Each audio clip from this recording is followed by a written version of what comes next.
Serial मन अति सुंदर के आने वाले एपिसोड में आप लोग देखेंगे कि यहाँ पर गोलू जो कि जहर वाला लड्डू खा लेता है। सभी लोग देखता है कि आखिरकार गोलू को ऐसा क्या हो गया है। यहाँ पर सभी लोगों को लगता है कहीं गोलू को सांप ने तो नहीं काटा है। और यहाँ पर काली सोच रही होती है कहीं ये जहर वाला लड्डू तो खा नहीं लिया। बस सभी लोग देखते हैं और पानी मारते हैं कहीं गोलू को होश आ जाए। सभी लोग कोशिशें कर रहे होते हैं कि कहीं गोलू को जल्दी से होश आ जाए। पर एक बाबा होता है, वो बाबा कहता है कि ये जहरीली चीज़ें खा लिया है। उसके बाद यहाँ पर दिव्यम जल्दी से जो डॉक्टर को फ़ोन करते हैं और ये सुनते ही सभी लोग काफ़ी ज़्यादा चौंक जाते हैं। आखिरकार जहरीले चीज घर में कहाँ से आया। यहाँ पर कल राधिका के ऊपर इल्ज़ाम लगाता है कहीं राधिका ने ही तो कुछ नहीं किया है। यहाँ पर राधिका कहता है कि भाभी आप ये क्या बोल रहे हैं, हम गोलू भैया के साथ ऐसा क्यों करेंगे। के बाद वहाँ पर डॉक्टर पहुँचता है। तभी दिव्यम कहता है कि देखिए ना डॉक्टर, गोलू को क्या हो गया है। तभी डॉक्टर चेक करके बताता है तो ये डॉक्टर कहता है कि इन्हें जहरीली चीज़ खिलाया गया है। उसके बाद यहाँ पर जो कि इंजेक्शन देता है। के बाद डॉक्टर जैसे ही इंजेक्शन लगाता है तभी गोलू के हाथ में लड्डू दिखता है। तो वो डॉक्टर कहता है कि ये लड्डू में ही जहर था और ये लड्डू खाने के वजह से ही गोलू का ऐसा हाल हुआ है। यहाँ पर जो कि कली काफ़ी ज़्यादा डर जाती है कहीं उसका भांडा ना फूट जाए। यहाँ पर डॉक्टर कहता है कि अगर आधे घंटे में होश नहीं आया तो इन्हें एडमिट करना होगा।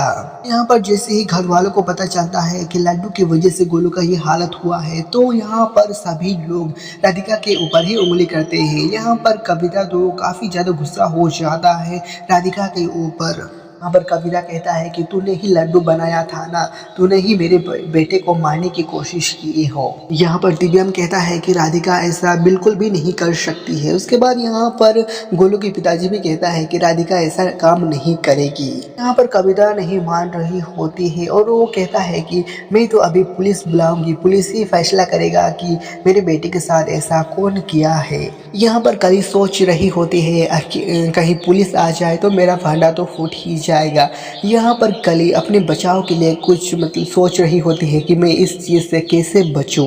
उसके बाद उसे आइडिया आता है कि वो जो वीडियो बना रही थी उसी में से फ़ोटो दिखाकर दिव्यम को ही फंसाने की कोशिश करने वाली है। यहाँ पर कली कहता है कि माँ जी मुझे पता है कि ये सब कुछ किसने किया है। तो कविता पूछता है कि ये सब कुछ किसने किया है तो कली दिव्यम की तरफ दिखाता है, दिव्यम जी ने ही ये सब कुछ किया है। के बाद सभी घर वालों को वो फ़ोटो खींची हुई तस्वीरें जो कि सभी घर वालों को दिखाता है। तभी यहाँ पर सुजाता कहता है कि तुम्हारी हिम्मत कैसे हुई कि मेरे बेटे के ऊपर इल्ज़ाम लगाने की। उसके बाद यहाँ पर कविता दिव्यम की कॉलर पकड़ कर कहता है कि तुम्हारी हिम्मत कैसे हुई मेरे बेटे को जान से मारने की। तभी दिव्यम कहता है कि मैंने ऐसा नहीं किया है बुआ जी।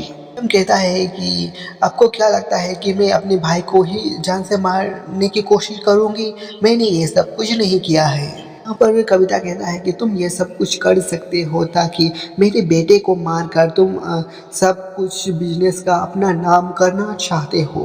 तभी सुजाता कहता है कि मेरे बेटा ऐसा कभी नहीं कर सकता है, वो तो उसको भाई समझता था। यहाँ पर जैसे ही कविता दिव्यम को मारने के लिए हाथ उठाती है लेकिन यहाँ पर राधिका जो कि कविता के हाथ पकड़ लेता है और कहता है कि बुआ जी दिव्यम ऐसा बिल्कुल भी नहीं कर सकती है।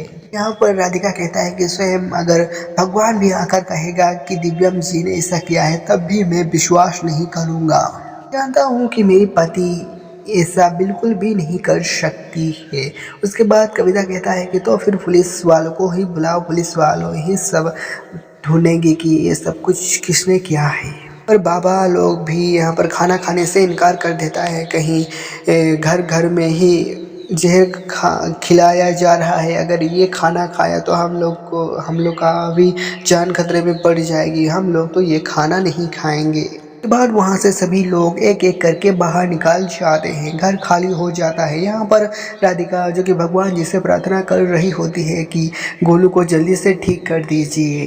के बाद यहाँ पर राधिका जो कि भस्म लगाती है गोलू को। यहाँ पर दूसरी बार जो भस्म लगाने की कोशिश करता है तो राधिका उसे रोक लेता है। तो दोस्तों आप लोगों को क्या लगा हमें कमेंट करके ज़रूर बताइएगा आज का एपिसोड के बारे में।